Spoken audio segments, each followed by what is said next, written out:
Honorable laureates, excellencies, dear colleagues and dear students, ladies and gentlemen. If we look around the world, we see huge differences in income across countries. In some countries, people are mostly rich, and in other countries, people are mostly poor. And it's not only about money. Living standards in general, access to health and education, the level of corruption, and perception of life satisfaction varies dramatically across countries. Why do these huge differences exist? And why don't they disappear? Why don't countries with ill-functioning institutions simply copy more successful countries, which could provide better living conditions for everyone? It's hard to think about more important questions than this. But these questions are also very hard to answer. Are good societal institutions the result of economic progress? Or is it vice versa, that good institutions cause economic growth? Or is it that good institutions, economic and social progress, develops together, more or less automatically, slowly, but nevertheless? This year's laureates in the economic sciences, Daron Acemoglu, Simon Johnson, and James Robinson, have demonstrated how important societal institutions are for the prosperity of a country. Lack of rule of law and exploitation of the masses are detrimental for growth, but they can prevail for a very long time. The laureates help us understand why this is the case. A key piece of evidence used by the laureates to establish a causal relationship from institutions to prosperity is built on the fact that Europeans, when they colonized large parts of the world many centuries ago, they dramatically changed the institutions, but not in the same way everywhere. In some parts of the world, the purpose was exploitation of the people and expropriation of natural resources. In others, it was the building of new states to the long-run benefits of settlers. The laureates have shown that the consequences of these differences are still highly visible. Those countries where inclusive institutions were built are now rich, much richer, while the ones where exploiting institutions were built are poor. The laureates have explained that such bad institutions provide short-run benefits to a ruling elite.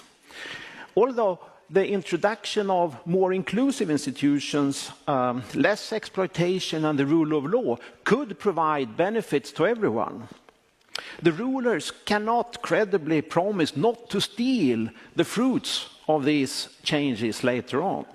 Thus, the society can get stuck in a situation with bad institutions, poverty among the masses and the rich elite. But the laureates have also shown that there is hope. Democratization and the building of more inclusive institutions have happened, and they can happen again.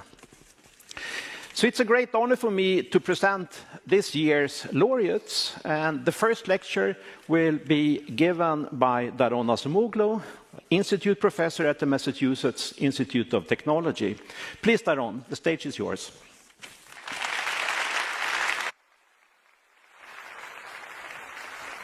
Thank you, John.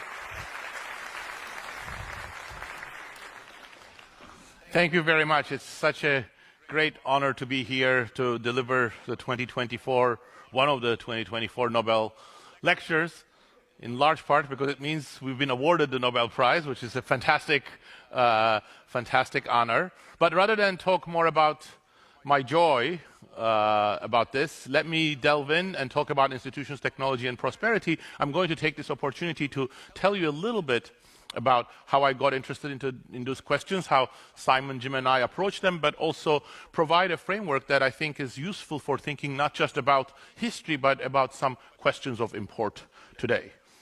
What extremity economics can be seen from this picture. Even as a teenager, I became aware that there were huge differences across countries. So, for example, in this map, if you look at the countries that are shown in dark blue, which are the 12 richest countries or 12 richest countries that make up about the top 10% of the distribution by GDP per capita around the world, they are about 63 times as rich as the countries shown in the lightest color.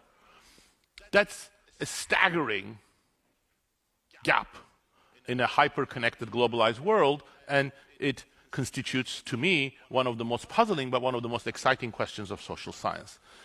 Even as a teenager, I had reason to link this to politics because I was growing up in Turkey when, shortly after the country had undergone a coup and freedoms were suppressed. Soldiers were everywhere, even at the gates of our school, and I came to wonder whether political issues were related to the economic problems that the country was experiencing at the time, such as unemployment, inflation, stagnation, and whether they were related to the issues that I was also observing around the world in my little capacity that I had as a teenager.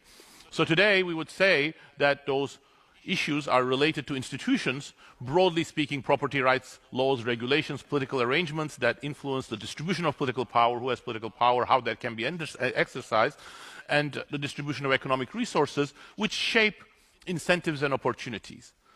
You can see on the right a huge variation in institutions, however you measure them. Here I'm using the World Bank's index of rule of law, equality before the law, and you can see some countries clustered at the bottom. I'm showing them in purple, and some at the very end showing in green. We call those different institutions extractive and inclusive, just to have a label. Extractive institutions centrally are those that concentrate economic and political power in the hands of a small segment of society without putting much constraints on it, and that enable extraction of resources, tilting of the playing field in favor of those at the expense of others. Inclusive institutions, so the polar opposite, they distribute economic and political power and opportunities more broadly.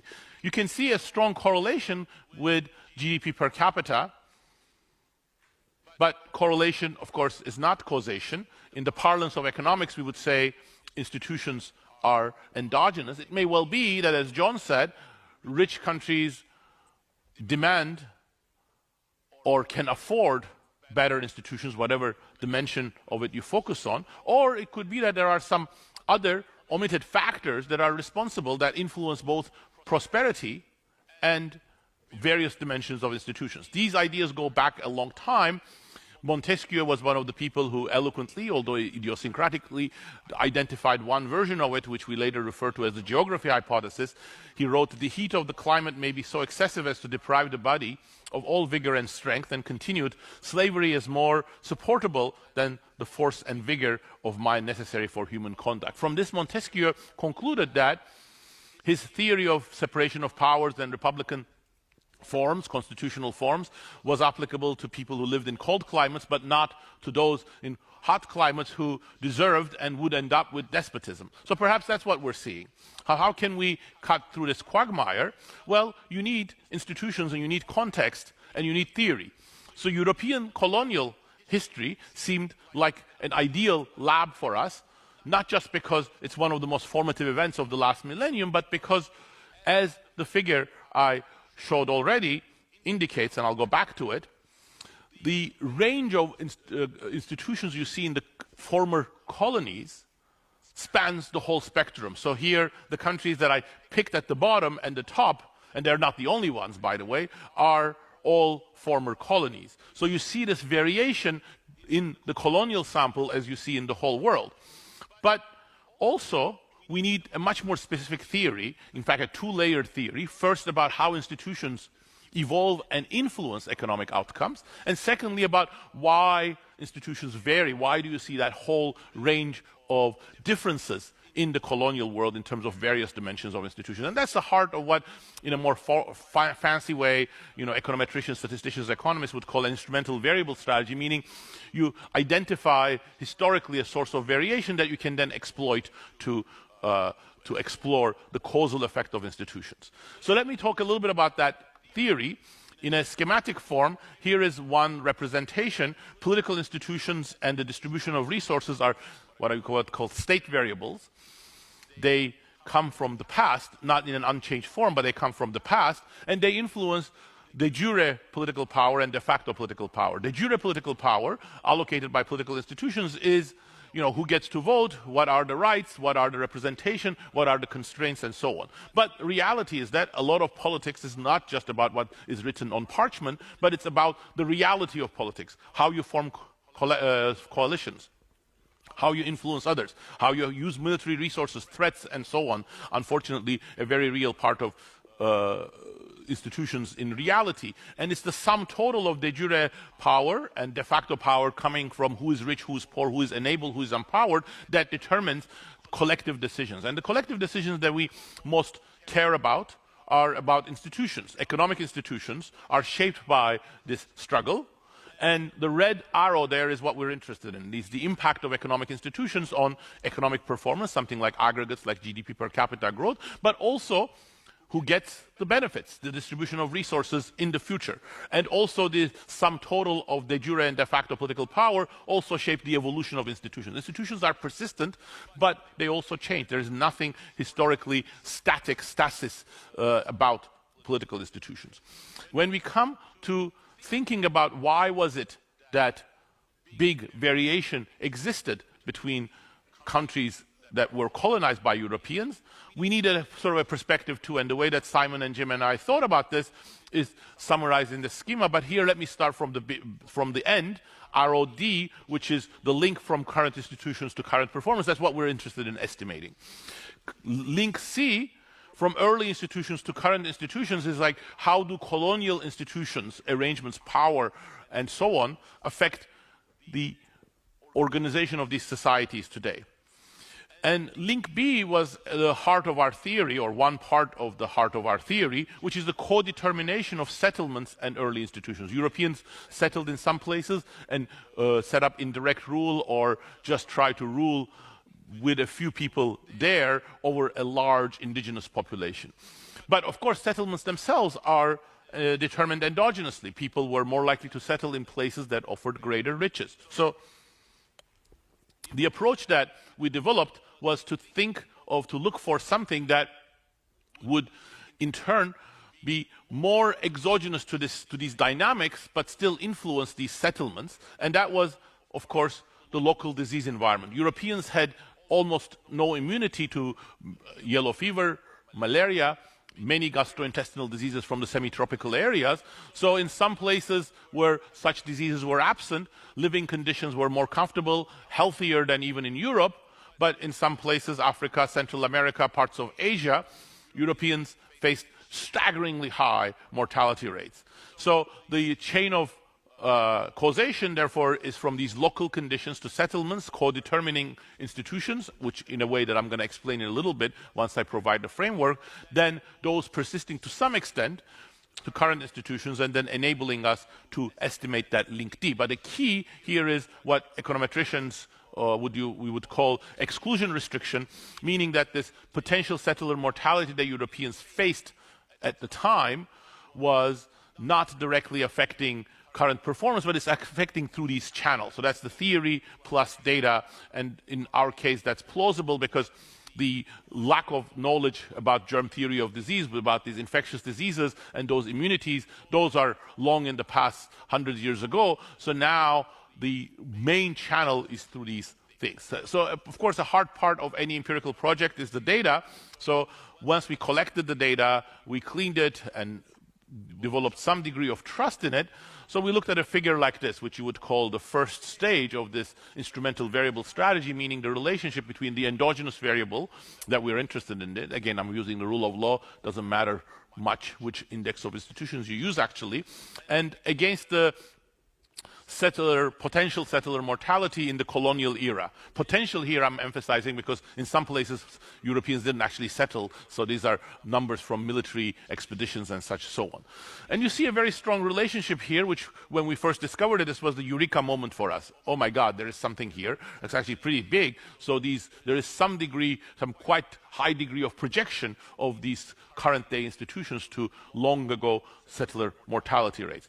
But our eureka turned into euphoria when we looked at this, which we call the reduced form, meaning this is the relationship between this source of variation, potential settler mortality, and the outcome of interest, GDP per capita today, as a result of these cumulative development process. You see a very strong relationship. Almost 50% of the variation is still projecting on these historical variables. And the exclusion restriction that I mentioned essentially says this is all working through those channels that I highlighted, not through some direct effect of this settler mortality. So put these two together, and this is the bottom line. The horizontal axis is again the rule of law index from the World Bank, and on the vertical axis I have GDP per capita. But this is not the correlation that I showed you earlier. It is our estimate of the causal effect of institutions superimposed over this cloud, and it's the causal effect that we estimate through these assumptions and using this combination of theory and data. From the beginning, my interest in economics was in technology, how it's shaped, how it influences growth, including inequality, who benefits from growth. And Simon, Jim, and I realized, of course, one of the major channels via which institutional arrangements mattered was by encouraging or discouraging technology adoption, how inefficiently the economy was organized, and I talk about some of those. But I'm showing two summary measures again as the IV estimate using the same procedure that I described before. Again, these are not correlations, but these estimates superimposed on the data. On the left, I'm using a favorite measure of economists, total factor productivity. Look at those GDP per capita differences, but take out what is due to machinery, investments in physical capital, investments in human capital, what's left the residual. That again projects onto the GDP, onto institutional variables, instrumented, exploiting this exogenous source of variation. And on the right, a different measure that looks at the technology composition of exports. What is the fraction of exports of a country that are in products that are classified as advanced technology products by the Census Bureau? Again, you see a high projection. So whatever is working by co-determining technology, efficiency of production, and GDP per capita. So to think about these, what I'm going to do is now I'm going to present a framework, and the point of this framework is to reinterpret our work, including the colonial context, but also help us think more about institutional change and institutional persistence, but also shed light on some questions of relevance today. For example, how we are going to adapt, benefit or not benefit from a slew of new technologies we're experiencing in the context of AI. The centerpiece of this is what I'm going to call the Utility Technology Possibilities Frontier, UTPF, and this is going to describe how various social choices determine the distribution of utility income between different groups. And using this framework, I can talk about factors that shift the frontier, more or less efficiency, for example, technology, factors that move us along the frontier, and the role of technologies, especially in shifting the frontier. But also this framework is going to be useful for delineating the causes of institutional persistence and institutional change. So here is what a UTPF would look like in an extremely simple world with just two groups, which I've labeled poor and rich, just for concreteness. You can think of the rich as the colonialists, landowners, capitalists, or poor as indigenous population, peasants or workers, depending on context. And think of the rich as being initially politically more powerful. The utility of the rich is on the vertical axis, that of the poor on the horizontal axis. So you see the frontier, the downward sloping part of it, which is saying, well, along this frontier, you can either provide more utility, more income to the poor, or more to the rich. So let's get into the details a little bit and think about the moves and shifts and try to illustrate what this actually means. And here I have shown first along the blue frontier a move. there are 2 points there, B and A, and this is the trade-off that I was already hinting at. Point B has higher payoff for the poor and lower payoff for the rich, and A, higher payoff for the rich and relatively lower payoff for the poor, as you can see from the projections on the horizontal and the vertical axis. What does this mean? So, for example, point B might be unions are strong, they negotiate high wages, and that leaves less money for the capital owners and perhaps the managers. But then moves along the frontiers are about the balance of power. If your unions weaken, that means less bargaining, lower wages, and profits increase, wages fall, and that is the move along the frontier from point B to A. But in the colonial period, in our work, for example, in Why Nations Fail with Jim, we emphasized a lot blocking of technology, use of inefficient technology. That's about shifts of the frontier, which has quite major consequences for the capacity of the economy to generate economic growth. So the key is the shifts of the institutions as well as the moves along it, and so institutions shifting the frontier. Why would that be? So hold up, that's one potential label you can give to the fact that the politically powerful groups cannot refrain from grabbing, extracting the income of others in the population, which will then discourage investment, innovation, economic participation by these other groups. This is very much about institutions. Why? Because when they do such extraction, that's a violation of the property rights of others or taking away opportunities, and it is the political institutions in part that determine whether they can do so or not. Constraints on the exercise of power would generate this sort of hold up and take resources from the others. In a lot of our work, we also thought about state capacity, the ability of the state to achieve its objectives, including enforcing laws and regulations. Extractive institutions also heighten conflict, and in doing so, they often erode or prevent the building up of state capacity. They sometimes lead to the collapse of state capacity. That's another channel via which you can get the kind of shifts from the blue to the red frontier, from the better to the worse frontier. Some of my work recently is thinking about experimentation and the building of collective knowledge. Institutions are particularly important in this context, but I'm not going to have much time to talk about it, but I just paid lip service to it. But I'm going to spend a little bit more time on 2 channels that Jim and I emphasized in our work, which we called economic losers and political losers, which explain how this frontier is useful for thinking about these issues. Economic losers is about the distribution of and efficiency not being separable. They're being co-determined. So imagine we start at point C with the rich elite being powerful and getting a pretty good deal in terms of economics. For example, they control some monopolies. That's inefficient, so you can dismantle the monopolies and the distortions reduce, there's more competition, so you shift from the red to the blue frontier. Or you introduce a new technology. But when you go to the blue frontier, the incomes of those who were previously benefiting from the monopolies, some of the politically most powerful people, will be eroded. New technologies may require new talents, new comparative advantages. It won't be the existing elite that benefit from them. So that might take us to point B, and we don't have the fiscal tools such as lump sum taxes to efficiently distribute these resources back. So if that's the case, from the point of view of the rich elite, you have a move from point C to point B. A good shift, but also losing of your economic rents and economic sources of benefits. And point C compared to point B, and look at the whole vertical projections of these, and you'll see actually the society as a whole gains, but the elite loses out. That's the economic losers mechanism. So the fact that they are going to lose their economic privilege makes them reticent to embrace institutional change or new technologies, or it might even force them sometimes to choose worse institutions when better ones are available.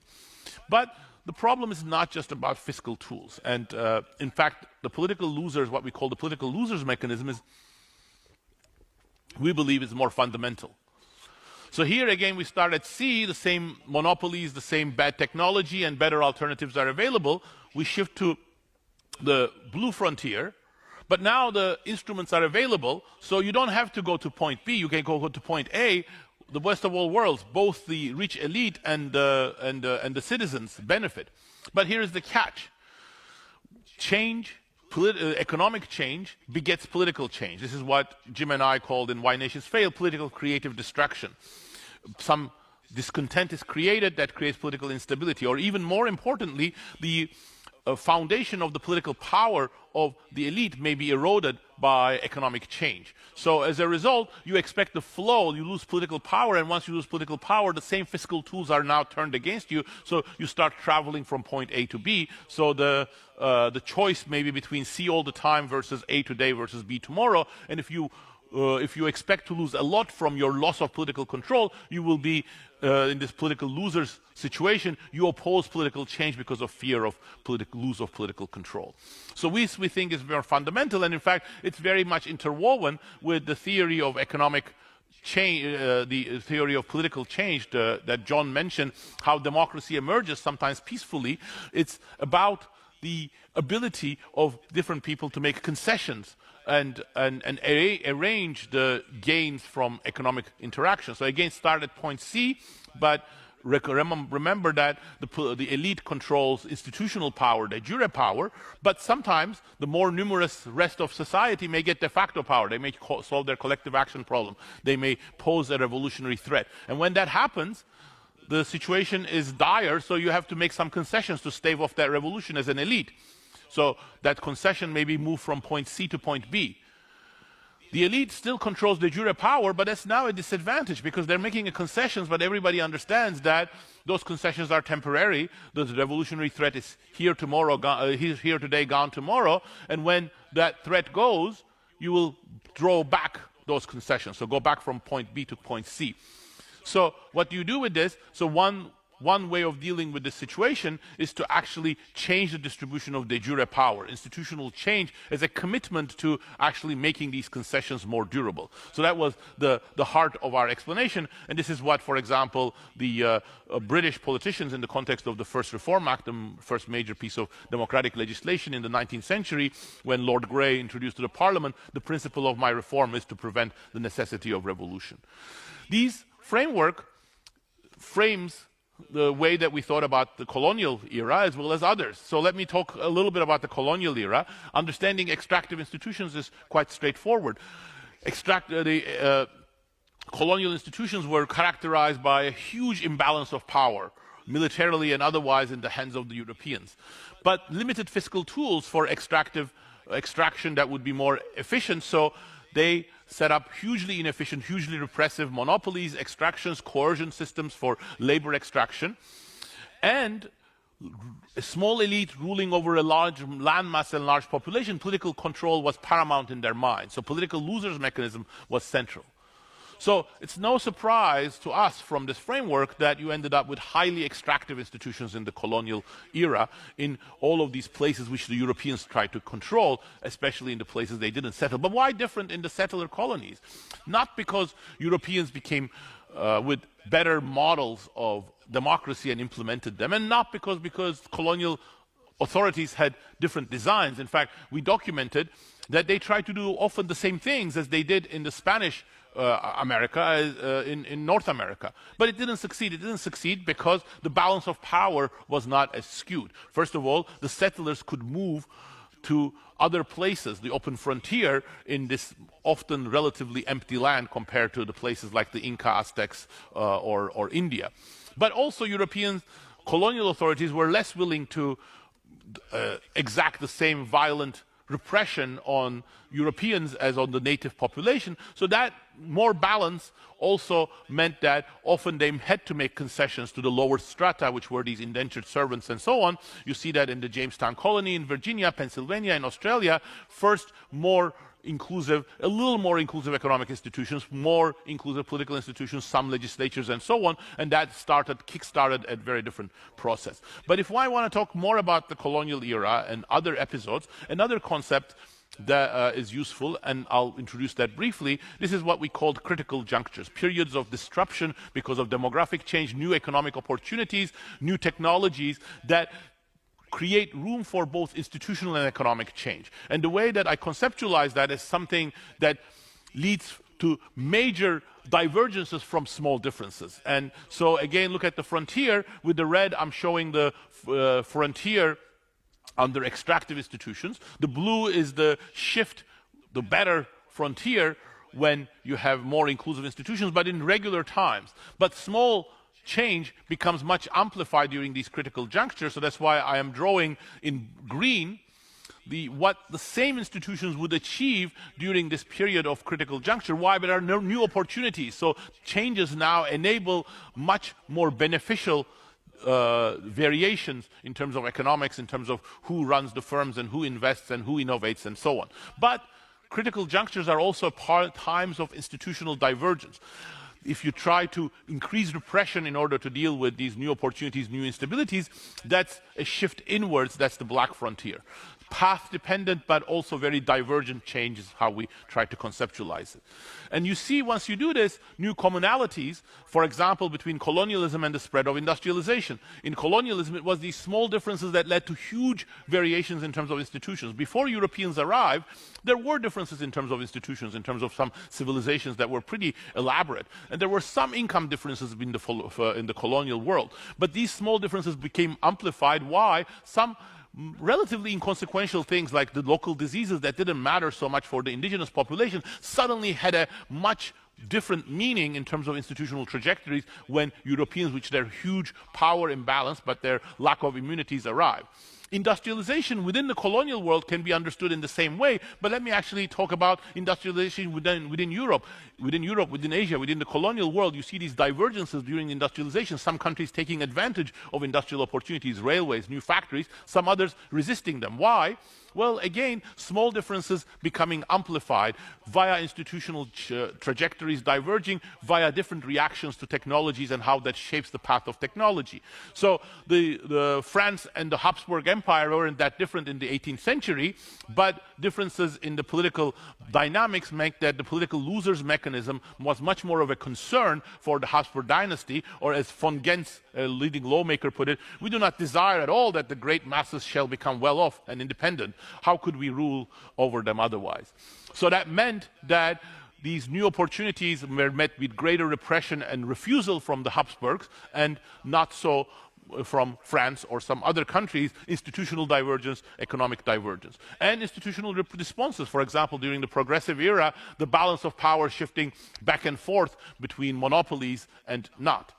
But what I want to do is to end by applying this framework to our current questions. And there are so many of them, and they're questions that we could think about and reason, perhaps using this framework, perhaps with others.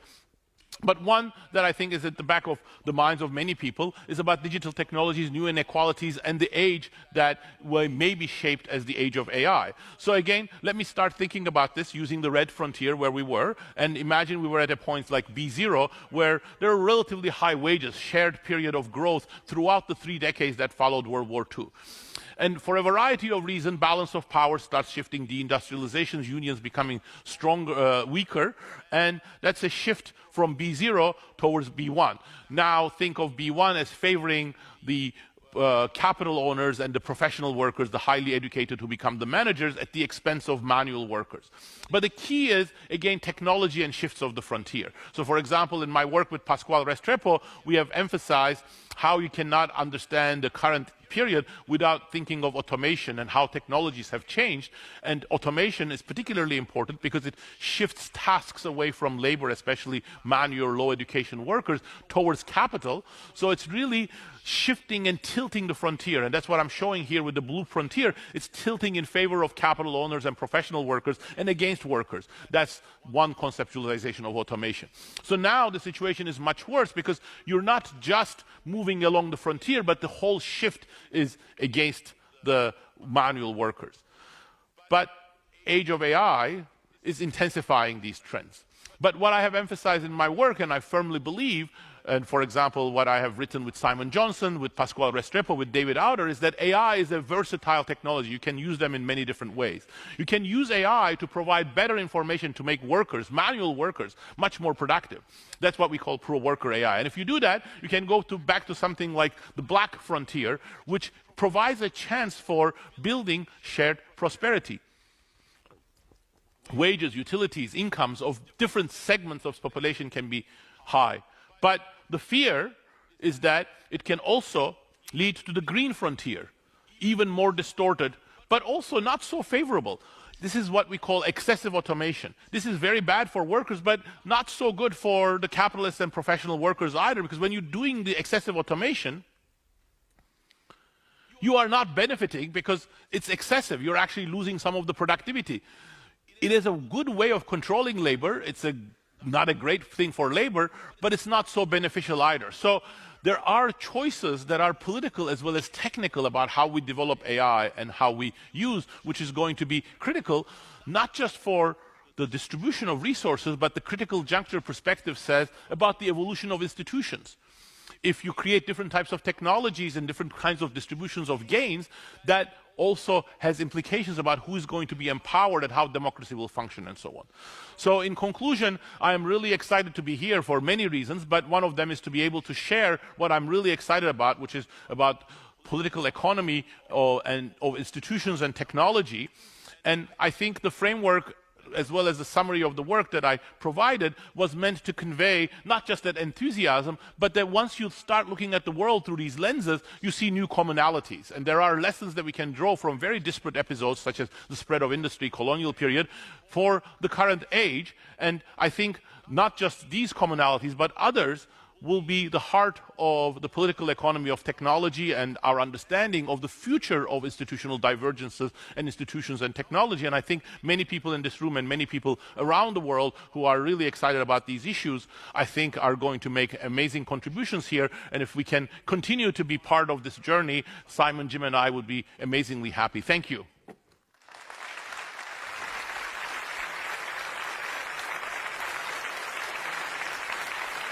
Thank you so much.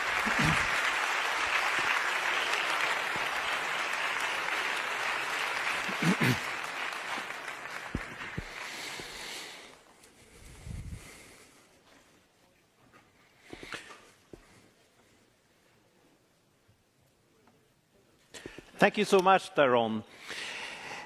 Now for the second lecture, and this is going to be given by the second laureate, Simon Johnson. Simon is the Ronald Kurtz Professor of Entrepreneurship at the MIT Sloan School of Management. The stage is yours, Simon.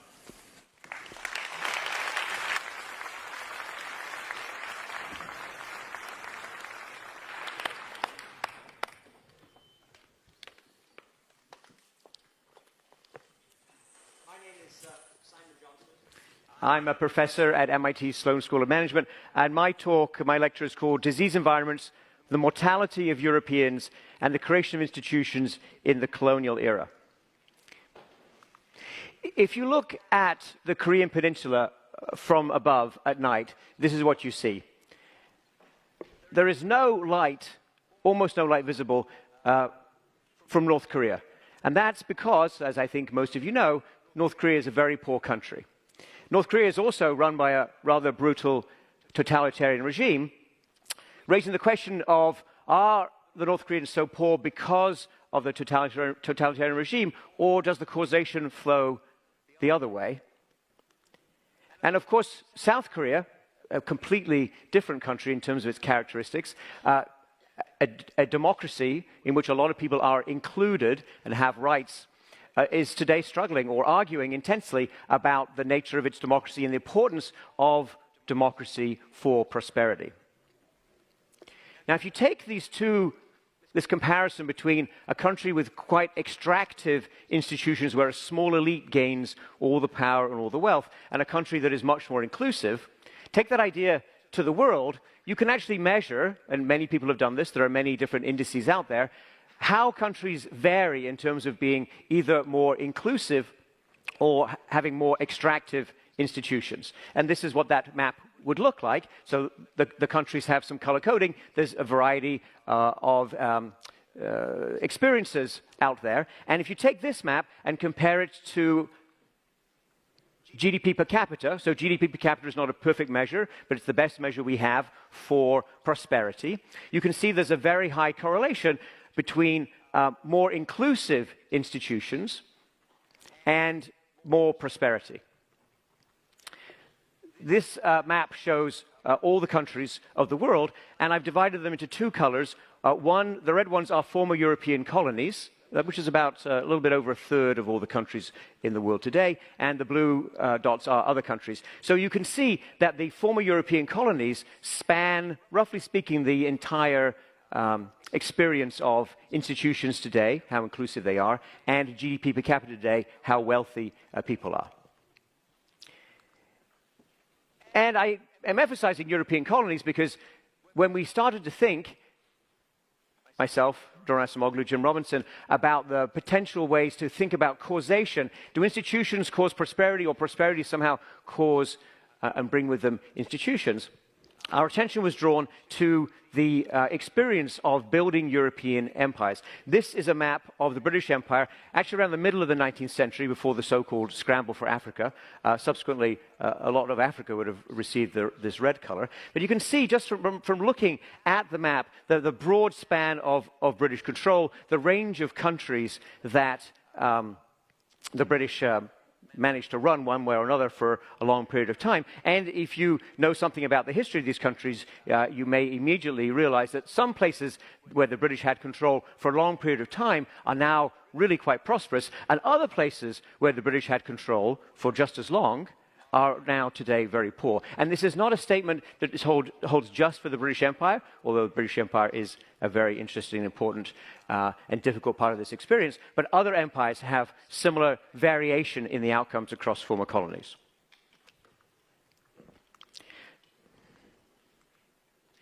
So, what's going on here? What explains, or what's the history that led to this kind of experience? And this range of experience? Well, as I think you all know, and you probably learned this at some point in your education, perhaps even in elementary school education, from about 1500, the Europeans, West Europeans, attempted to go almost everywhere in the world. I think traditionally these are called voyages of exploration and discovery, but let's be honest with ourselves today. These are voyages of attempted conquest and exploitation, where the Europeans who were our ancestors, for many of us, they were avaricious, they were ambitious, they were seeking gold and silver, they were interested in capturing peoples, they wanted to get their hands on land, and they wanted to, in most cases, their initial thought was, let's bring more Europeans with us. Let's try and extend the presence of Europe. And that is actually the tradition of colonization, for example, around the Mediterranean. You set up a colony and you bring people, and with those people, your people, you try to reshape the land that you have established a foothold on or, in your view, captured. But the Europeans very quickly encountered a problem, a very big problem for them, which was infectious disease to which they had essentially no acquired or inherited immunity. Those diseases were primarily yellow fever and malaria. And if you want to look at and to understand the intensity of the experience and the awfulness of what the British and other Europeans ran into in some places, you can think about the attempts to build the Panama Canal in the late 19th century, the attempts that were led by the French entrepreneur Ferdinand de Lesseps, who ignored all the warnings about tropical disease. His people were the best engineers in France, and there were many, many brilliant intellectuals and practical engineers on his team, but they had zero understanding of effective public health in a tropical environment. Epidemics of yellow fever swept through his workforce. 20,000 people died, and the entire French attempt to build a Panama Canal in the 1880s and 1890s collapsed because of infectious disease. And while the Europeans did not have a functioning theory, or even a particularly useful theory or understanding of these diseases, they did, because of these extremely harsh experiences, very quickly figure out some places were much less healthy to them as Europeans, as potential European settlers, than other places. So we have good data on this from records that were kept by European militaries somewhat in the 18th century and very much in the early 19th century. So this graphic on the right-hand side shows one of the basic sources of data. Now, the classification of diseases is not correct. That's not what modern medical people would use. But they did understand when people died of disease in different places, and they did measure that, they did communicate that, and potential settlers understood that. So if you send 1,000 young male Europeans around the world in roughly 1800, a year for which we have very good data, we know that if you sent that group of people to West Africa, 500 of them would die in the first year. Half the people you sent would die. And the second year, you would have an equally high rate of mortality. If you sent the same 1,000 people to the West Indies or India, the mortality rates were still high, but they were much less dramatic than the West Africa. It would be between 40 to 70 in India, 85 to 130 is what the data say for the West Indies. If the same 1,000 people went to North America, Northern United States or Canada, for example, the death rate per annum for those people would be about 15 per 1,000. And that's, roughly speaking, the same death rate as for people like them who stayed behind in Britain and France. And again, the military records show us similar data for similar people across these very different places. So, if we wanted to sort of summarize this data and summarize what the Europeans understood in this period, we could divide the disease environments that they faced into three groups. One was extremely high, more than 7 times what the Europeans faced. One was pretty high, so if you go to these places, you're 2 to 4 times as likely to die as if you stay in Europe. And one was quite low and really very similar to Europe. And ask yourself the question, if you're being pitched on some potential colonial adventure and you have these data and you're aware of this experience, to which of these places would draw your attention? Where would you like to move? Where would you like to take your family?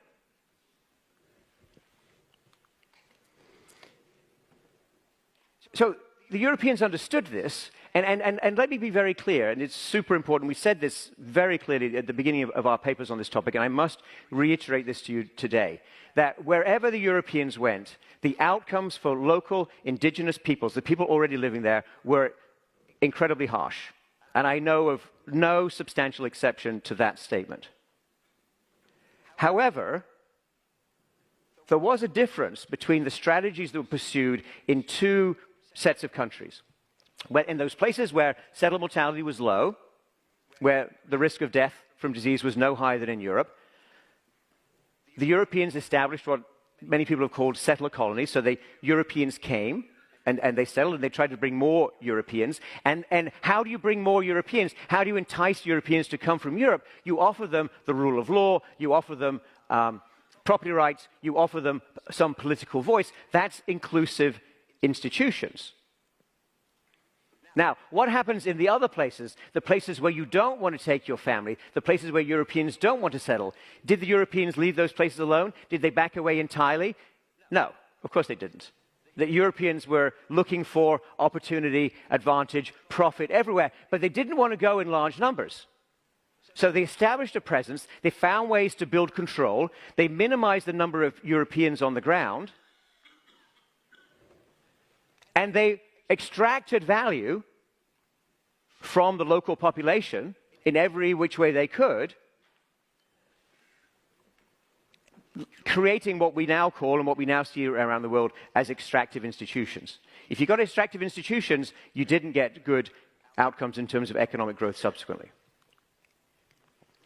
In fact, the effect of these institutions, this differential impact of institutions, was so dramatic that countries and places that were initially rich relative to the world, when the Europeans showed up, places such as the Inca Empire or much of the Indian subcontinent, these places subsequently became quite poor.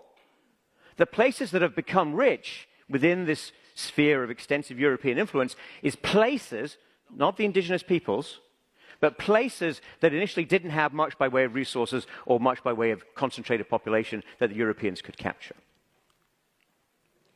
And the key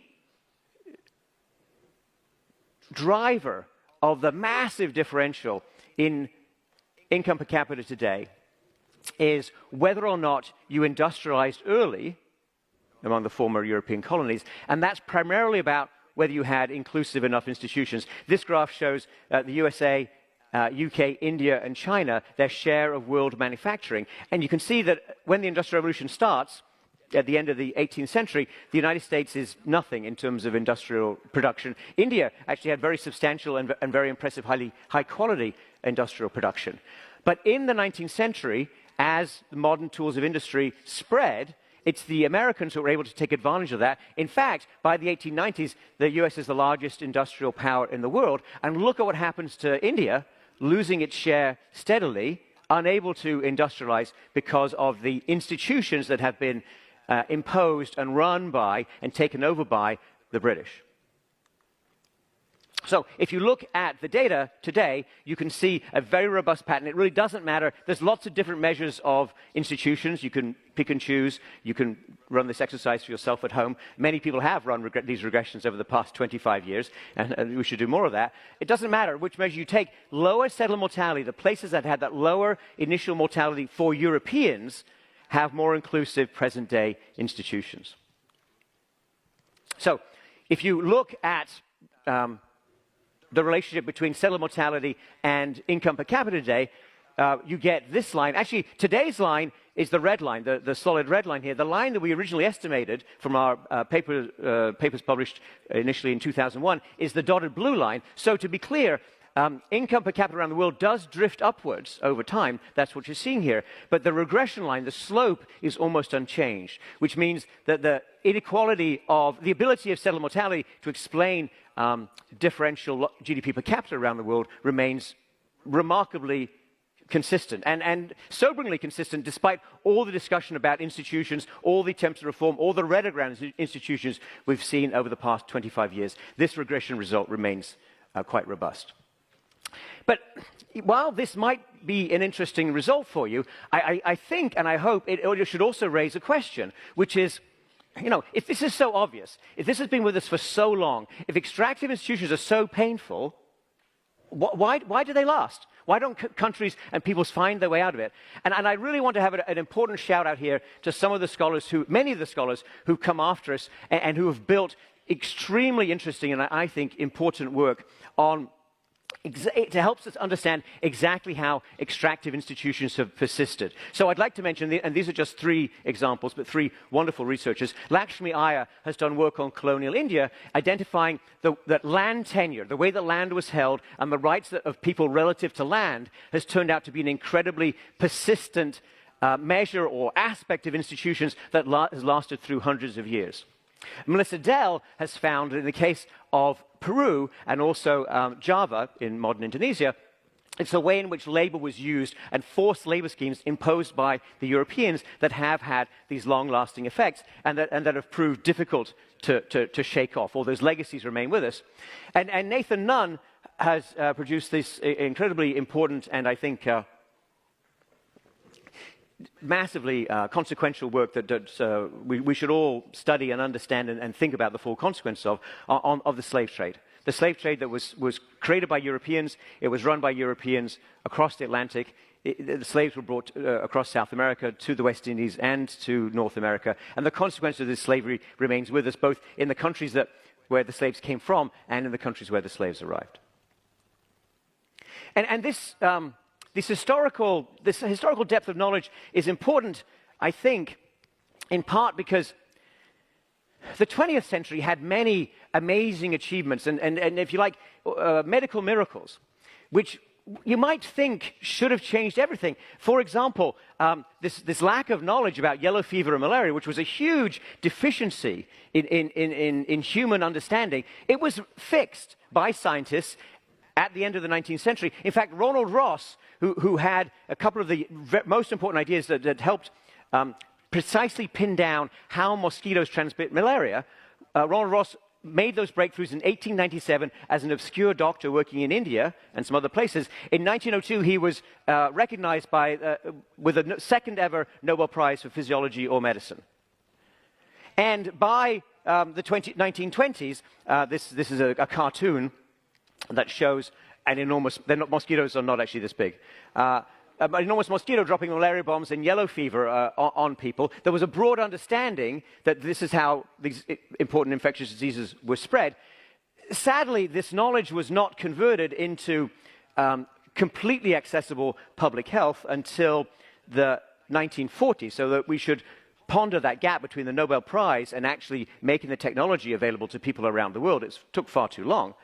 But by the 1940s, there were sustained and well-designed public health campaigns to reduce the transmission and where possible, eradicate malaria and yellow fever. And the success of these measures in terms of life expectancy, including in quite poor countries, was remarkable. So on the left here, you can see life expectancy at birth, and these are across a range of different countries in terms of their initial incomes per capita. And you can see the poorer countries converging up to the level of the richer countries. In the right, you can see, however, that the same was not experienced in terms of GDP per capita. So in the 20th century, everyone has access to not the same medicine, obviously, not the same healthcare, but to key breakthroughs in public health. That helps a lot of people, but it doesn't transform their economies. It doesn't lead to convergence in world GDP per capita. In fact, the distribution, the inequality of GDP per capita we have today in 2024 is roughly the same as what we had 120 years ago. It was the 19th century and industrialization that was decisive, not the 20th century, for that distribution of income. And here's the reason. And I understand this is an uncomfortable story for many people, and I understand there are facts here that many people, including people in power around the world today, would rather not confront. But this is what's in the data. Actually, these are data that our colleagues in Gothenburg at the VDEM team collect. I think this is some of the very best data that we have that shows what happened to institutions over time. So I'm just putting 3 countries on this slide. Not to pick on anyone, but they are illustrative. The United States is the green line at the top. That was a low settler mortality place. The blue line is India. That was a medium settler mortality place. The British ruled it, in our view, in a way that was primarily extractive. And at the bottom is Nigeria, which again was under British control and had extremely extractive colonial experience. And if I take my 3 settler mortality groups that I showed you about a few moments ago, low settler mortality, medium, and extreme, or high and extreme settler mortality, you see the same pattern.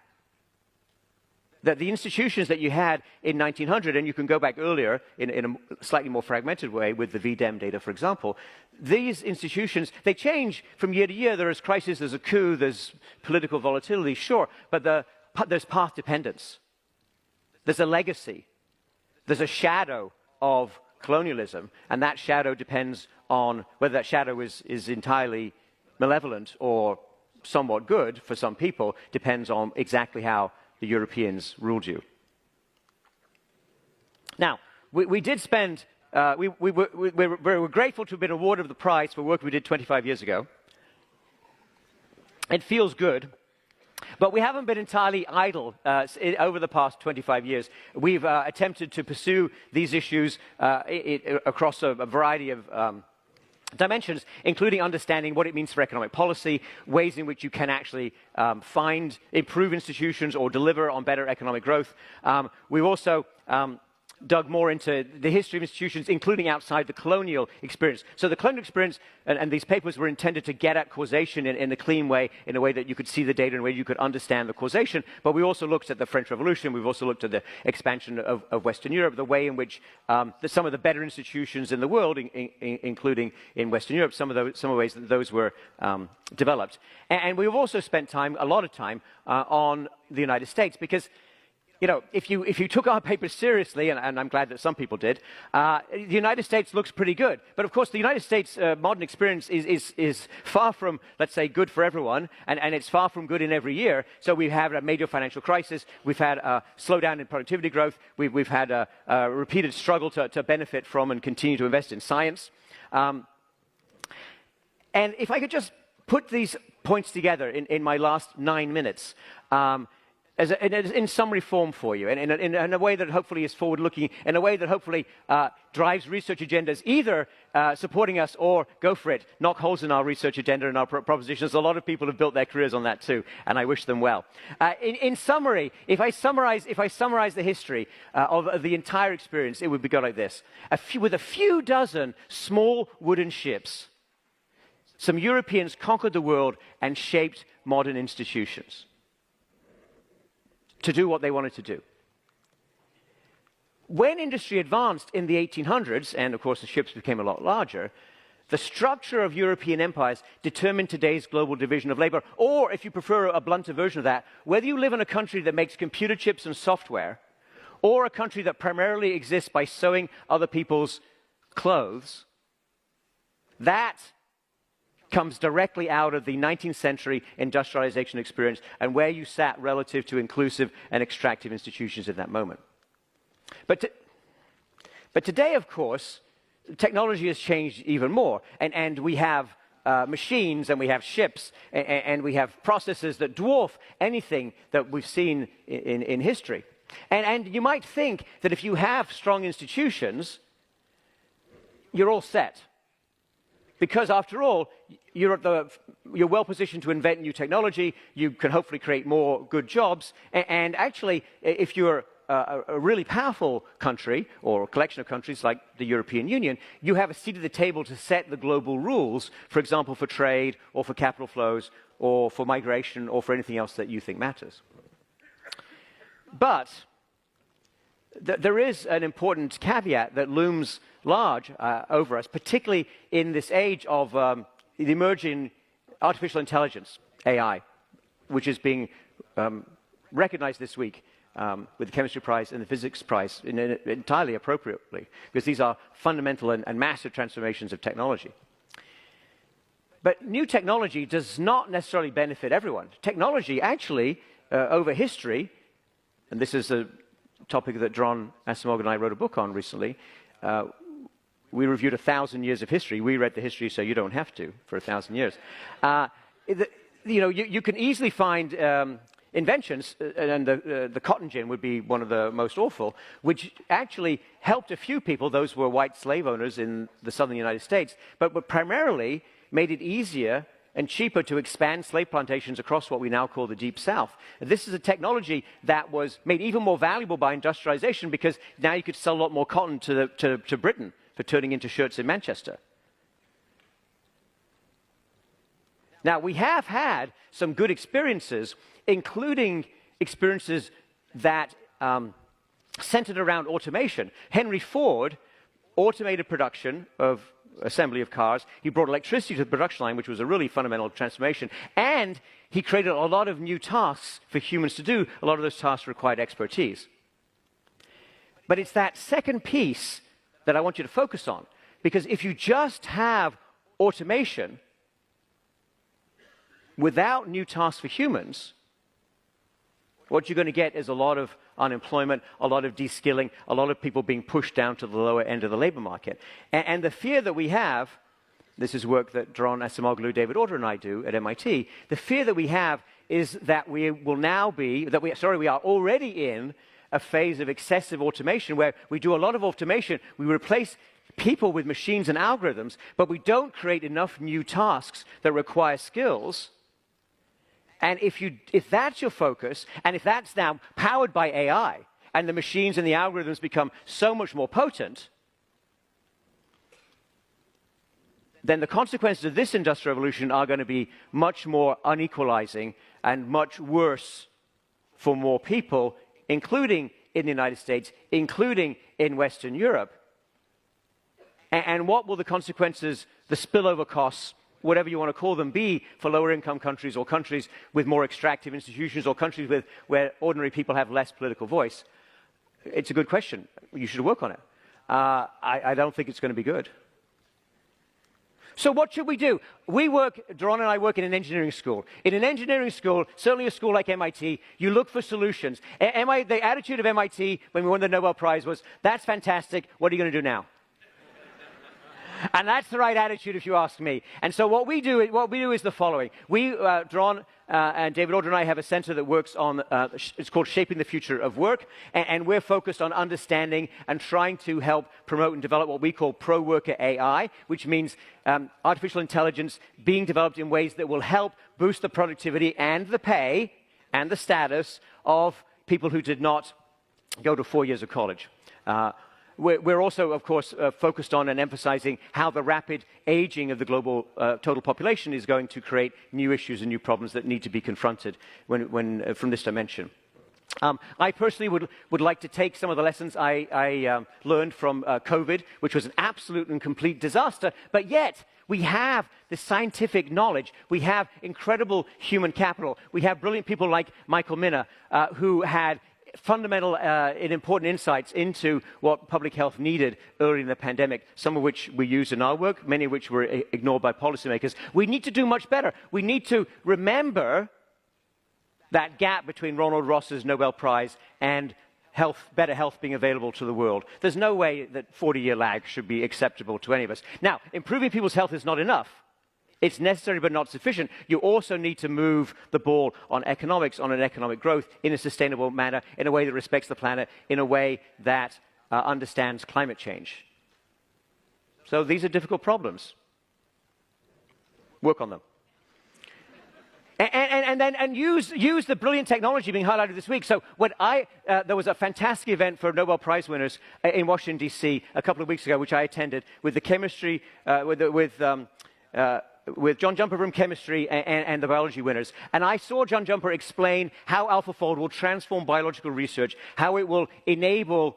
I saw him interact with the biology winners and pitch them on how it will transform biological research and help creation of new therapies and new drugs. I understood nothing at all about the technical conversation, but I can tell you, buy AlphaFold. No, I'm not giving advice on buying and selling stocks. I'm telling you there's a technology that is going to transform the world, and you saw it here this morning, not in this talk. It was a little bit earlier. So go review the tape. And I think we should harness this incredible energy behind AI and the capital that's being deployed and the investments that are being made to productive purposes, to purposes that help people. You know, a lot of times economists talk about the law of unintended consequences. Well, John Gruber and I wrote a book called Jumpstarting America, which I characterize as being about intended consequences. You make 0% of the shots you don't take. If you don't take the shot on goal, you don't score goals. You need more science. You need science for a public purpose. You need to understand and think about the lives you're going to improve. Yes, you should worry about unintended consequences, sure. But if you don't aim to break through and to share the benefits of that and to put money back into communities from that science, you're not going to have the political support for the funding you want. You're not going to have the status you want for science. You're not going to have enough young people going into science. We need to redouble our efforts across all those dimensions. And finally, it turns out, and you should know this, because you should all aspire to win a Nobel Prize. I'm quite serious. When you win a Nobel Prize, you will learn, as I learned, that you are invited to donate one artifact to the Nobel Prize Museum. And I gave them my grandfather's passport. My grandfather's name is Cyril Dadswell. He was a metallurgist. He had a PhD in metallurgy at a very young age. He ran a big steel mill in Sheffield. And in May 1942, he received a passport, and actually the same day he got a visa, this picture is his visa to the United States, to lead what was called the British Armour Mission. And my father, Ian Johnson, who is watching today, and I have thought a lot about this experience and the documents, including what's in the historical record. And we are quite convinced that Cyril Dadswell did not travel from Britain to the United States in order to learn from the Americans. He came to the United States to teach the Americans what the British had learned from 3 years of fighting, so the Americans could apply that because they'd only just entered the war in December 1941. And to me, that's the moment when technological and scientific leadership and technological leadership transferred from Europe to the United States. Before 1940, the United States won very few Nobel Prizes in the sciences. Some immigrants did get them, but very few American-born scientists. After 1945, the United States has dominated these prizes, including this week. But with that great power of invention and that power over the creation of technology and that power to shape the direction of technology comes responsibility. And I think that responsibility rests with me as an American, with MIT as a leading American institution, with all of us here in this room and watching this lecture, to ask the question, what are we inventing? Why are we inventing it? Whose lives are we improving? How does this lead to shared, sustained prosperity around the world? Cyril Dadswell died when I was 2 weeks old. And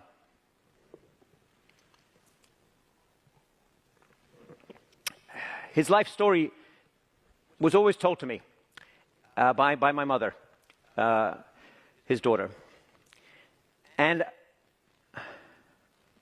I am incredibly grateful to be standing here today and to have had your attention and to have had the opportunity to at least attempt with Daron and with Jim to highlight for you some of what has mattered in history, some of what has helped people, some of what has hurt people.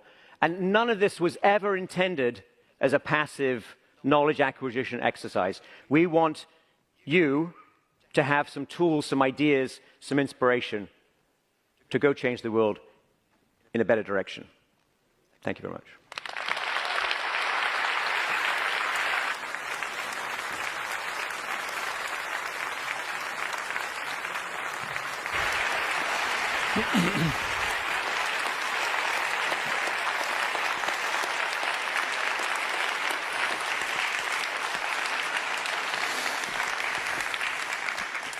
Thank you so much, Simon. I can assure you that we have noted that you haven't been idle for the last 20 years. And we have also noted that your work has inspired so many other people so that they have not been sitting idle. And that's, of course, a key reason for the prize that you have achieved. So now for the final lecture, it's going to be given by our third laureate, James Robinson, who is a university professor at the Harris School of Public Policy and at the Department of Political Science at the University of Chicago. Please, James.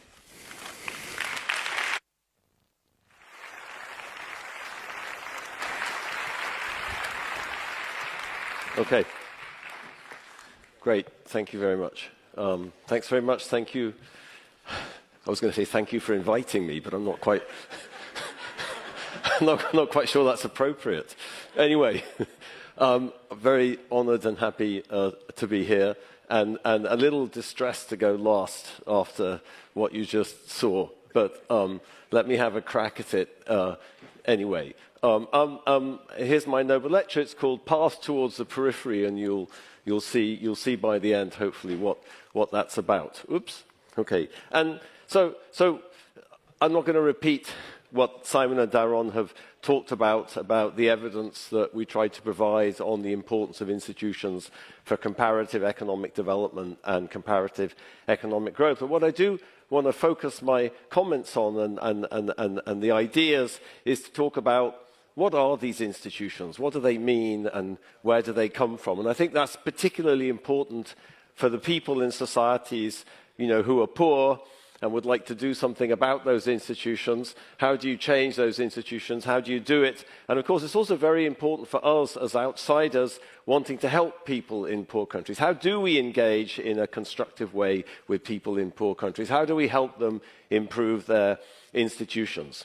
And I think, as Simon and Daron both mentioned, we measured institutions in different ways in different pieces of our research. And I'm just going to focus on one of those measures of institutional quality and sort of put pressure on what it means. Okay? And this is actually a figure that you've already seen today, which is the relationship between the rule of law and income per capita. So what the evidence suggests, what the evidence we provided suggests, is that countries with a much better rule of law do better economically than countries without the rule of law. Okay? So I think we all have a kind of intuitive feeling of what the rule of law, intuitive understanding of what the rule of law is. But what I want to start by saying is, actually, in my personal experience, there's different ways in which the rule of law can fail. And there's different reasons why the rule of law fails. And that turns out to be very important. Okay? And let me give you two examples of that. I could do this with property rights, I could do it with other measures of economic institutions, but let me just focus on one to be concrete. Okay? So that's the argument. All right. So let me give you, here's my first example, which comes from China, or you could say classical Chinese philosophy. Here's a aphorism from Confucius's Analects, okay, which is relevant for thinking about why the rule of law fails. The Duke of Shi said to Confucius, "Among my people there is one called Upright Gong. When his father stole a sheep, he reported him to the authorities." Confucius replied, "Among my people, those who we consider upright are different from this. Fathers cover up for their sons, sons cover up for their fathers." So here, Confucius seems to be defending favoritism towards your family rather than something we would associate with the rule of law. Okay? Your first loyalty is to your family, not to some abstract rule of law. So here's a failure of the rule of law, and I'm going to argue that conceptually this is extremely different from another example, which I take from Colombia. So on the right, the map of Colombia, there's a black line around... Whoops, that didn't work. Okay. I'm coming. There's a black line around that region on the right in eastern Colombia. That's the Los Llanos, it's the plains that run down to the Orinoco River. And that black line is an area called La Antillanora. So it's low-lying, it's lots of rain, water, very productive, great for tropical palm, biofuels, etc. So in the last 15 years, there's been a huge land grab in eastern Colombia over this land in the Antillanora. Okay? And how has that land grab taken place? Well, different ways, but here's one example. A law firm called Brigada Norrutia basically facilitated the expropriation of the land, violating many laws in Colombia which govern the allocation of frontier land by creating shell companies. So Rio Paila Castilla, that's a very big Colombian firm. They make sugar. They created lots of shell companies with the help of this law firm to game the laws in order to acquire enormous amounts of land in the Antillanora. So Rio Paila Castilla ended up with 42,000 hectares of land in a part of Colombia where land is supposed to be available for poor people, basically, to become farmers to distribute in the frontier. So one of the lawyers, this became a scandal in Colombia, and one of the lawyers appeared on the most popular radio station in Colombia in the morning and was asked by a journalist, do you have to stretch the law? Do you have to stretch the law, you know, so you could keep the land? And the lawyer replied, the law is here to be interpreted. Here, in Colombia, they are not white or black. Okay? So this seems to be a violation of the rule of law, and I'm going to argue there's something very different conceptually from my story about Confucius, and there's a general lesson there about the nature of poor, you could say, or institutions that don't promote economic development. Okay? And I'm going to use a particular terminology to talk about this that Daron said I shouldn't, but I'm going to do it anyway, which is, I think there's something conceptually different between this Chinese case and the Colombian case. There's some principle involved in the Chinese case. There's some kind of what I'm going to call, in the language of economists, a kind of normative principle. There's a sort of, it ought to be like this. Fathers ought to look after their sons. Sons ought to look after their fathers. So there's some principle involved. So I'm going to call that, there's a kind of normative order in this Confucian case, sort of underpinning what we might call the absence of the rule of law. Okay? But no principle like that seems to be involved in the Colombian case. In the Colombian case, it just seems to be naked self-interest, basically. If I can get away with it, let's grab the land. You know, if I can't get away with it, okay, fine. There's no principle involved. It's just naked self-interest. Okay? I want to ask the question, since I spend a lot of time in Colombia, since my wife is Colombian, is there a normative order in Colombia? I just argued that it's very hard to sort of think about that example as something as being justified by any principles. And I think the answer is yes, there is, But the equilibrium in society mostly is not consistent with that order, meaning an order exists, but people are playing a different equilibrium. I illustrate that just with a bit of research that I've done recently about social norms in Colombia. If you ever hung out in Colombia, you get struck as an outsider by many perverse social norms. And one perverse social norm in Colombia, which was highlighted by this gentleman here on the right in the costume of super citizen, that's the C. He's the former mayor of Bogota, Antanas Mocus. So he used to go around as super citizen. And one thing super citizen did was fight against perverse social norms like no sea sapo. So no sea sapo means don't be a toad, literally.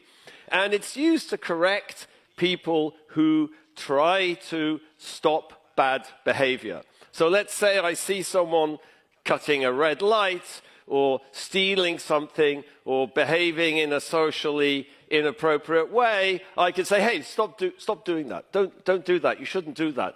What would happen if I did that? They'd turn around and call me sapo. Don't be a sapo. You're being a sapo. Mind your own business, none of your business, okay? So Antanas Mocus had a campaign against, said, let's be sapos. It's good to be sapos. It's good to correct socially inappropriate behavior. So what we found in our research, this is research with Leopoldo Ferguson and Jose Alberto Guerra, two colleagues of mine in the University of the Andes in Bogota, what we found is that when you play a game, an experimental game, and you allow people to appeal to this sapo norm, the majority of Colombians believe that if you correct me, I'll call you a sapo. But what's striking is that a vast majority, 80% of people in our data, actually think that's socially inappropriate. They think it's going to happen, but they think it's bad that it happens. So there's a disjunction between the normative order, which is what you think is socially appropriate, and what actually happens, which is, yeah, sure, they'll call you a sapo if you tell on them. Okay, so yeah, there is a normative order in Colombia. It's just that the equilibrium is different. Okay, so let me talk a little bit about this normative order, and I gave you the feeling of that in the Chinese case. Where does that come from? Like, how come the Chinese have those principles and we don't in kind of hyper individualistic Western society? Well, that could be because the Chinese order stems from a different way of thinking about people and society and people's place in society. So a kind of very standard idea about Chinese, what I'll use another fancy word here, which is ontology, which is a part of metaphysics, is about what there is, what there is in society, okay, what exists, okay? And the traditional view amongst philosophers would be, well, in Chinese society, they don't think in this very hyper-individualistic way. People that see themselves in the context of relationships and communities. You don't think of yourself as distinct from your family. You're all part of the same thing. It's kind of unimaginable to think of yourself as an individual disconnected from your family. And you could think of that as being the sort of foundations for that normative principle that Confucius outlined. Now, going back to the regression and going back to the data, you might think, okay, there's a lack of rule of law in that context. Couldn't that be bad for the economy? And I think the answer, and that's what our research shows, is yes, it could be bad. It could be bad. It could be bad for the economy. That there are trade-offs in that context. Okay? It's bad for the economy in the Colombian case. It's bad for the economy in the Chinese case. So there are trade-offs. But of course, underneath it, there's a very different idea of what's creating that trade-off. And a lot of my work in Africa in the last 25 years, I think you can think of it through this lens of trade-offs, trying to understand institutional equilibria in African society, trying to understand the political, the cultural underpinnings of equilibria. Why are African countries poor? What could you do to improve these institutions? What's the logic of these institutions? I think in many cases, when I step back and think about that, there are these trade-offs. Okay, so let me give you one example of a trade-off from the work that I did in the Democratic Republic of Congo with Sarah Lowe's, Nathan Nunn, and John Weigel. We studied the Kuba Kingdom.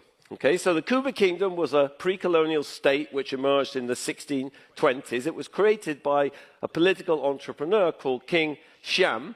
And I want to talk about the trade-off in the institution he created as a way of thinking about why Africa might be poor in many ways. Okay, but to do that, I need to tell you a little bit about African society. Okay, I use this complicated word ontology.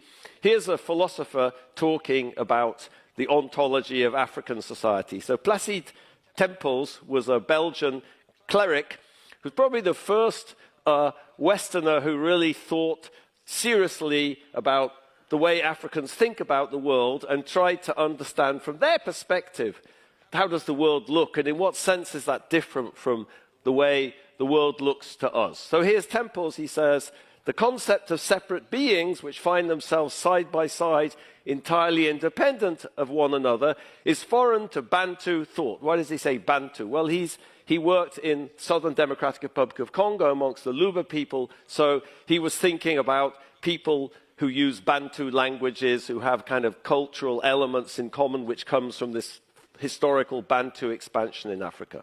Okay? The Bantu hold that creative beings preserve a bond one with another, an intimate ontological relationship. Okay? So the concept of separate beings is foreign to Bantu thought. It's similar to Chinese people thinking of themselves in terms of relationships and collectivities. Okay?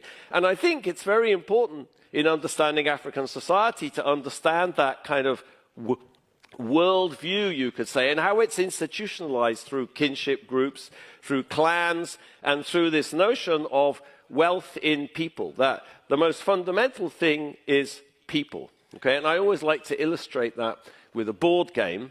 I don't know if the chemists were talking about board games this morning. They seem very keen on board games. But here's a board game which is common in Congo, all over Africa. This is an example from the British Museum. It's from Ghana, where they call this game Wari. In Congo, it's called Mancala. And without going into details, you take the cowrie shells, you distribute the cowrie shells. There's 2 players. And each player has a base, one on the left, one on the right. And the objective is you move the cowrie shells and you capture the cowrie shells of the other player and you put them in your base. Okay? So let me point out a few things about this and contrast it to chess. So first of all, the cowrie shells are all the same. And the objective of the game is to capture the cowrie shells of the other person and bring them into your team. Okay? You accumulate them and you bring them into your team. Think about chess. Chess, you have a hierarchy. There's the king and the queen and the bishops and the knights and the pawns. And your objective is to obliterate the other team, kill them, knock them off the board, and capture their territory.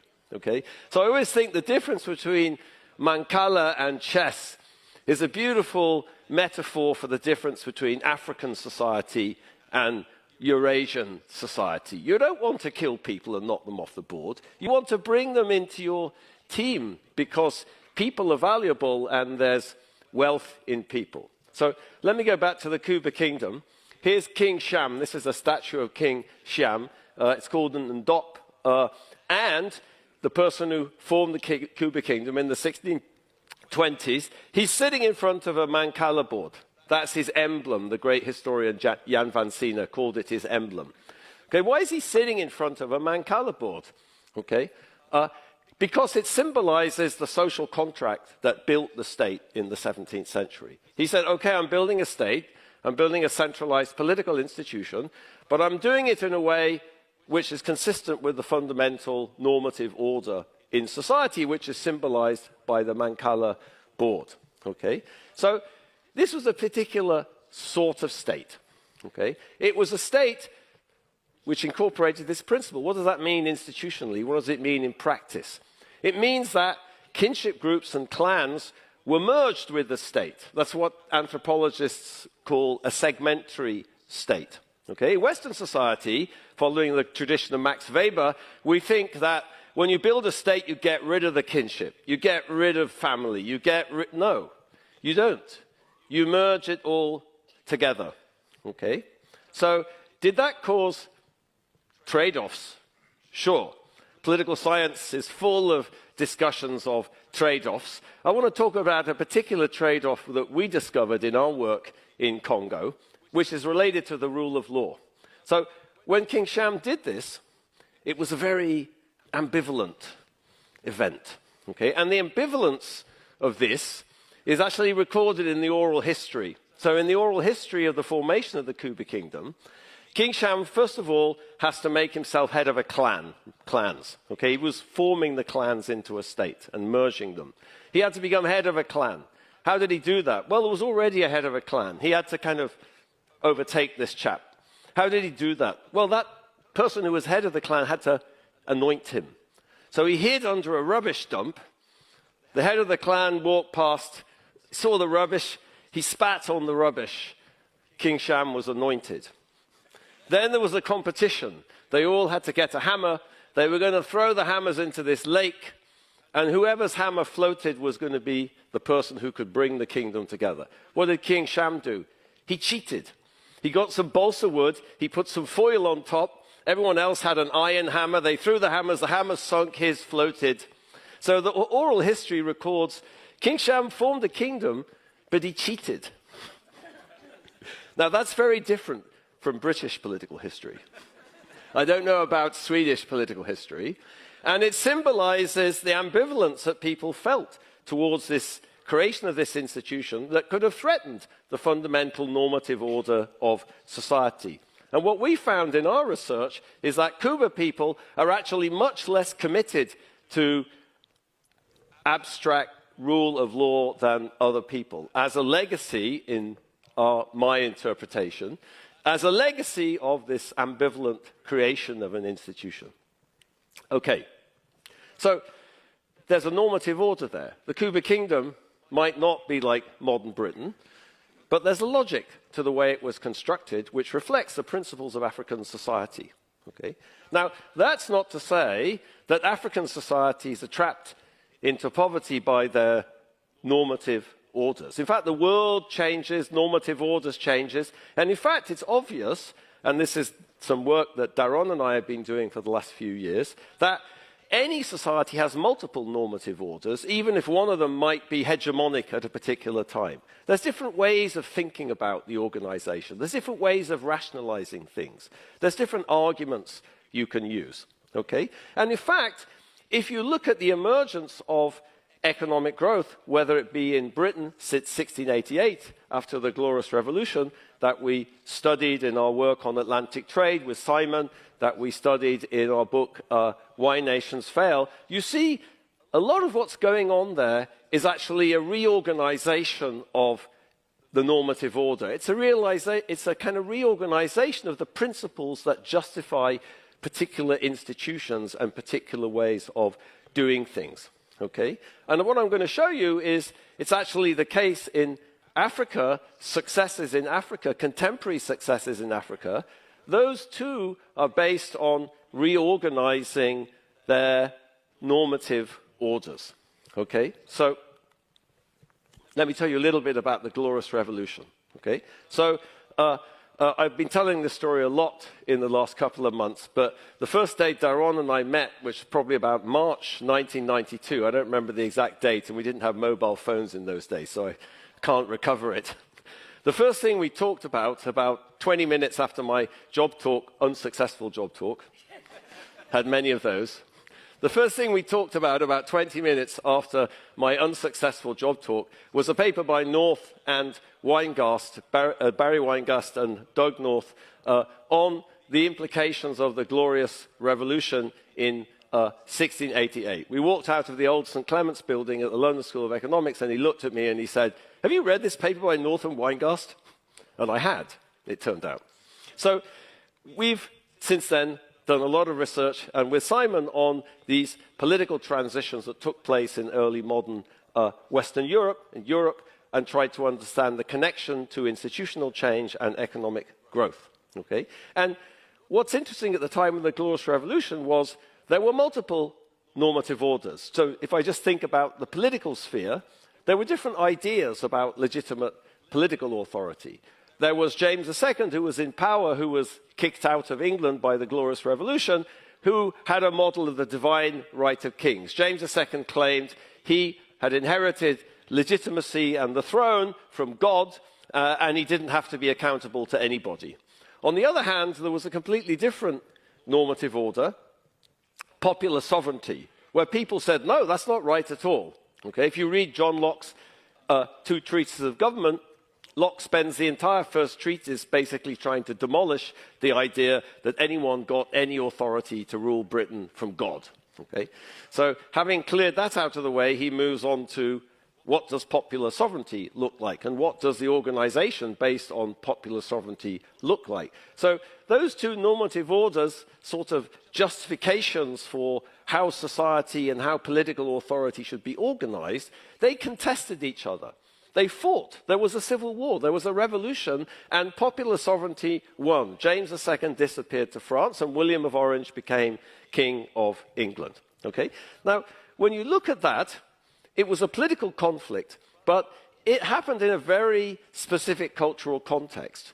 There was a reorganization of society. It was highly innovative, but it was justified as simply recreating the great myth of, British liberty or English liberty, okay? So the Bill of Rights, which was passed the year after the Glorious Revolution, states, whereas the late King James II did endeavor to subvert and extirpate the laws and liberties of this kingdom. Okay, so nothing original was happening, nothing innovative, just restoring the traditions of the British people. Okay? And what I want to emphasize about that is the way in which this conflict took part, using the sort of tools or the cultural tools that people had in Britain. The parts of the normative order. Sure, they reinvented it, but they had to justify it with the concepts at hand.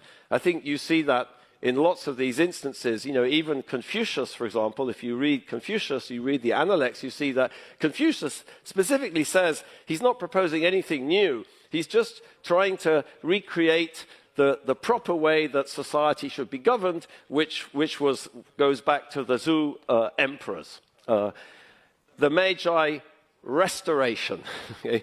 Another tectonic institutional change in 19th century Japan, faced with the threat of European colonialism and annexation, was a radical change in institutions, but it was made out as just a simple restoration of the monarchy back to its true position. So using the sort of cultural tools that the Japanese had to reinvent their society, to reinvent their normative order.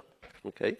And I think when I look at these examples, when we have studied these examples of successful countries in the world, countries that have changed their institutions and moved out of poverty, as Simon was saying, I think they have a lot of this flavor. So the first country I worked in kind of seriously in sub-Saharan Africa 25 years ago was in Botswana. The three of us wrote an early paper trying to understand the paradox of Botswana, because at the time we wrote that paper, Botswana was actually the fastest growing economy in the world for the previous 30 years. Not South Korea, this is the late 1990s, not Singapore, not China, Botswana. Okay? So we tried to understand how could a country in sub-Saharan Africa be the world's most successful economy over the previous 30 years. And I think what we discovered is that Swana political elites in the 1960s had brilliantly reinvented many of the traditional institutions and got them to work in the context of a post-colonial nation state. And let me just mention one, which is the hotla. So the hotla is the sort of traditional meeting place, council place of the Swana peoples, okay? And here's a photograph from a Norwegian anthropologist at the University of Bergen called Ornulf Gulbrandsen from a recent book of his. And here's a meeting of the hotla today. So this is a traditional institution. We have observations of the functioning of the Hotla back in the 1820s and 1830s from early missionaries. And it was the place where people, adult males, everybody today, meets to question officials, question the chief, to demand accountability, to deliberate, to try to understand what's going on. So the genius of post-colonial political elites was to take this thing and embed it in the modern state. Okay? When they built the capital of Gaborone in the early 1960s, it was in land, British had never governed what was then Bechuana land from the colony itself. They governed it from South Africa. They had to build a capital city. When they built the capital city, they built Hotlas. This is a more traditional one. But who's that chap standing up there with a suit? Okay? That's a civil servant. What's he doing? He's up there being questioned, being interrogated, justifying the policy. What are we doing? So they took this institution and they reinvented it in this post-colonial state, and they changed many other things too. Okay? Another of my favorite example that I've been studying for the last few years is Somaliland. Okay, so Somaliland is the former British protectorate of Somalia in the north of the country of Somalia. So when Somalia became a nation in the 1960s, it merged. I won't start talking about that process because it's highly contested in Somalia and Somaliland. But let me just say, since 1991, Somaliland has basically been an independent, autonomous country, and it's reinvented itself. Okay? It reinvented itself. It innovated new institutions in its own cultural context. Give you one example from the Borama conference 31 years ago, where clan elders met and they built state institutions. They designed state institutions from scratch. How did that work? It worked representing clans. So the Senate in Somaliland today, called the Guti, represents 82 clan elders. Okay? So of course, I don't want to say this is all consensual. I talked about the Glorious Revolution. That was a political conflict. So these cases are more consensual, but obviously the world doesn't change in a necessarily consensual way. And of course, one of the most difficult problems that the post-colonial world faces today is there may be many normative orders in a country like Nigeria. Here's two of the local normative orders in two places I worked, in Umucheze and Leja in eastern Nigeria. And here's a quote from Chinua Achebe, the great Igbo writer. The owner of the village, the owner was the village, and the village had a mind. It could say no to sacrilege. That's the normative order. But in the affairs of the nation, there was no owner, and the laws of the village became powerless. Meaning at the local level, there is a normative order. There is a reason. There is a legitimate way things work. But how do you aggregate that to the national level? Okay? I'm not sure I have time to talk about this figure.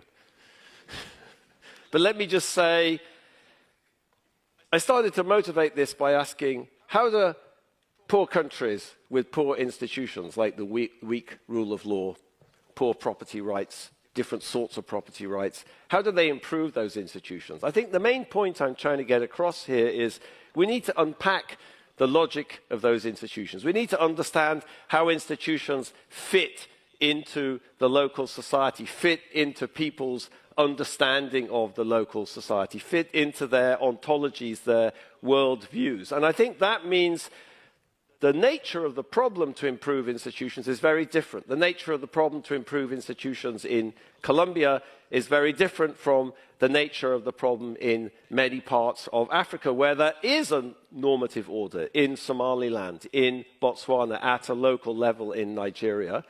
But that order needs to be scaled up, maybe. It could be in Somaliland or Botswana. Much harder to do that in Nigeria. And maybe it needs to be reinvented too. But that's okay. That just has to happen in a legitimate local context. And I note here, I didn't talk much about politics, but these are all very deeply political problems. And my last slide, I promise. Okay, I think I'm on minus something. What is this talk? You know, path towards the periphery. I gave a practice talk to some PhD students at Chicago, and they said, "What is that about? Like, couldn't you get a better title than that? It's completely obscure." Okay, but there's a point to the title. Okay, and the point is, that's my own intellectual journey for the last 32 years. The path towards the periphery is trying to engage with poor countries, try to understand their institutions on their own terms. How do people think about it? How do they think about the problem? How do you solve those problems? Okay, and I think I've come to kind of unlearn many of the perspectives I had in the past. And I think, you know, if I could make one plea, Simon was giving orders about what you should be doing research on. But so if I could, you know, get my oar in the pond, or whatever the right analogy is, you know, I would say this is a call for us for some kind of humility and just some kind of grasping how exciting the world is and all the variation in the world. And, you know, we're not all the same, we're different. Humans created many different types of societies in different parts of the world. And yes, some of them are poor and some of them are rich, and that's a very compelling problem, especially for people in poor countries. But what we do about that depends a lot on how we understand those institutions. So, that's it, sorry.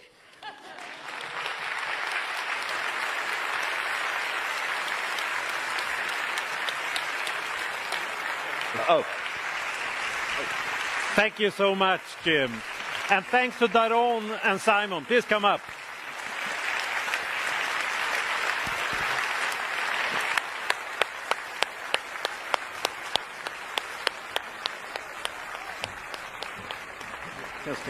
Here in the front. Come.